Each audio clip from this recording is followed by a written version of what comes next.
Okay, this will be an interesting one. It's going to be a little bit challenging potentially, but potentially it can look really good. Something a little bit improvised, a little bit different.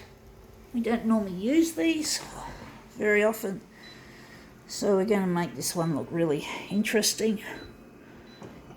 Going here, we're going to make the horizontal is going to be 300, and is it going to be 390, or is it going to be smaller than that? I'm going to go 390, and the vertical is going to go off at 400%. So what do we got that's a bit unusual? We have here a flattened milk carton. So this is the front of it normally with that, and this is what we're interested in on the back. This is the back of it again.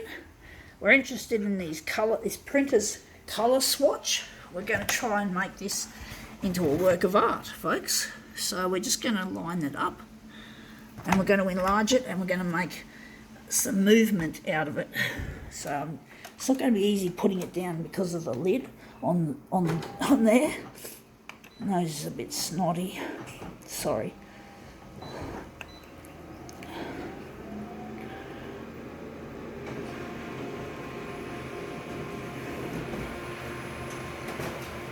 Let's see how this looks as a printout.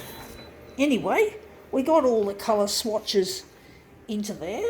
I think we'll need to use the background removal. Maybe we can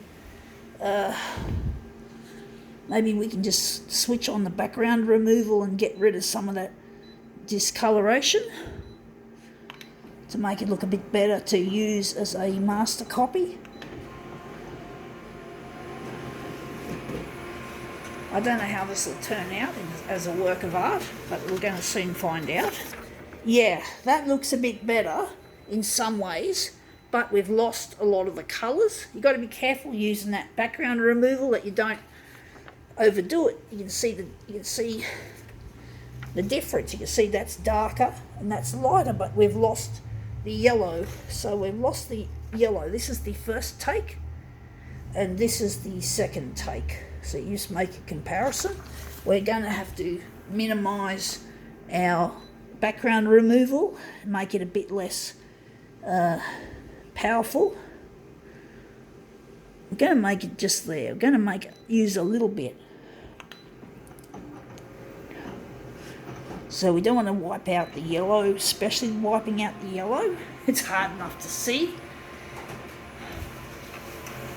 So let's see how the third take looks. That looks a bit better. I think that's a good compromise. I think we can work with it.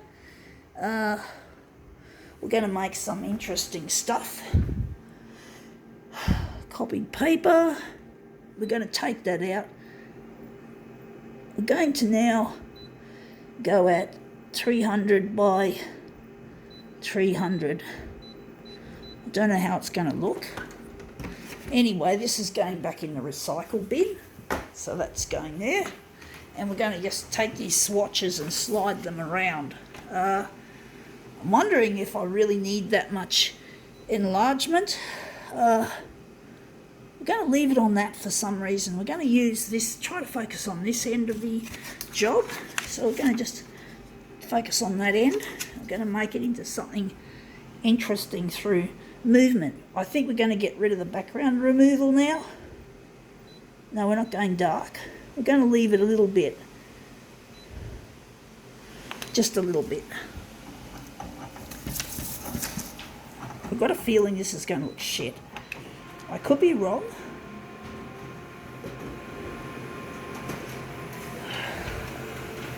Okay, out it comes. Yeah, that looks strange. It looks interesting.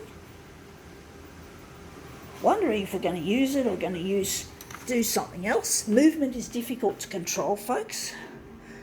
So we're going to make this 200%. As I was thinking it was going to be a smaller enlargement, not such a huge, ginormous one. So we're going to just try and make this look more interesting. See how that worked. I don't know if it worked.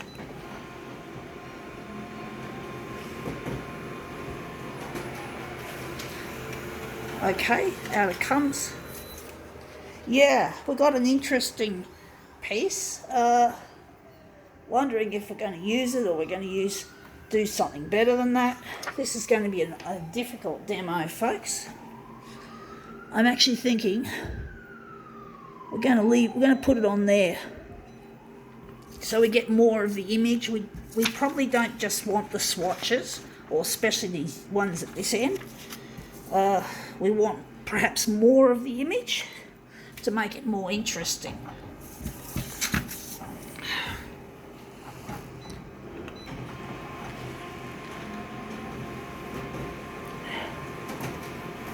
So let's see how this one turned out.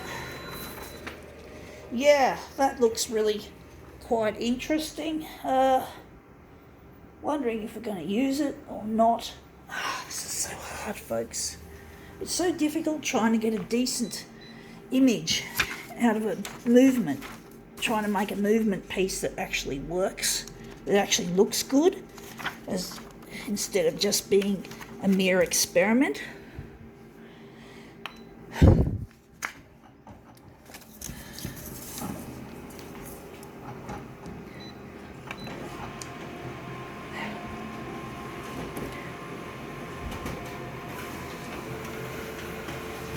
Okay, out it comes. Yeah, that looks interesting, but then it's still not really worthy of being a piece of art. I'm not sure how I'm going to make this work. It's not working, folks. It's bloody not doing what I want it to do, folks. So I'm going to try that again.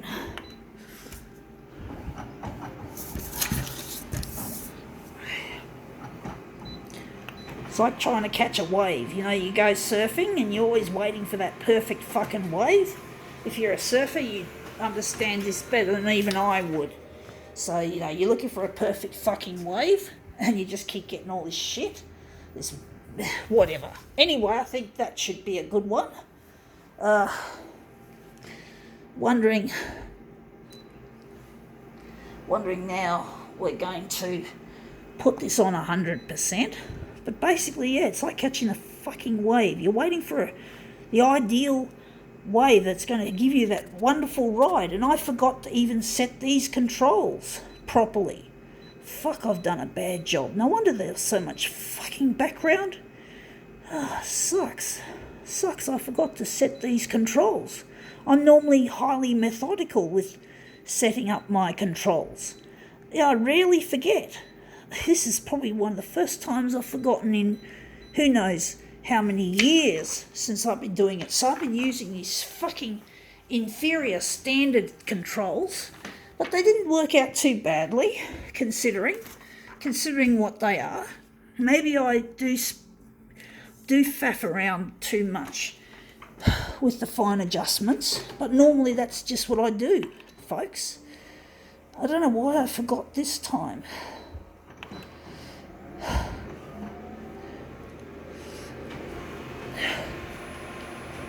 But it doesn't seem to have shortened my demo time on this. So this looks a lot better now, I think, now as a master copy. But I just normally set the controls up. I'm normally very fussy with how I set the controls. And this time I've neglected by accident to do it. Forgotten to, in other words. Oh, well, I'm only human. Shows I'm not a machine, folks, even though I love to use them. So this is, yeah, colours. These are the printer's swatch. For some reason they have these on the back of packaging like this to make sure, I guess, quality control of print. So, you know, printing is an exacting process, just like what I'm doing here. And you got to try and get the colours right and balanced and registrated together.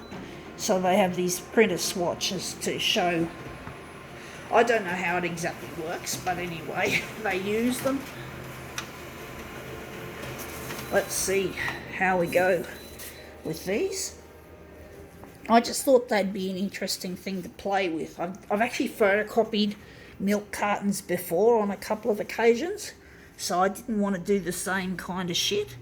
So I did want to use something different. So I thought the printed swatches on the bottom of the carton would be an interesting experiment.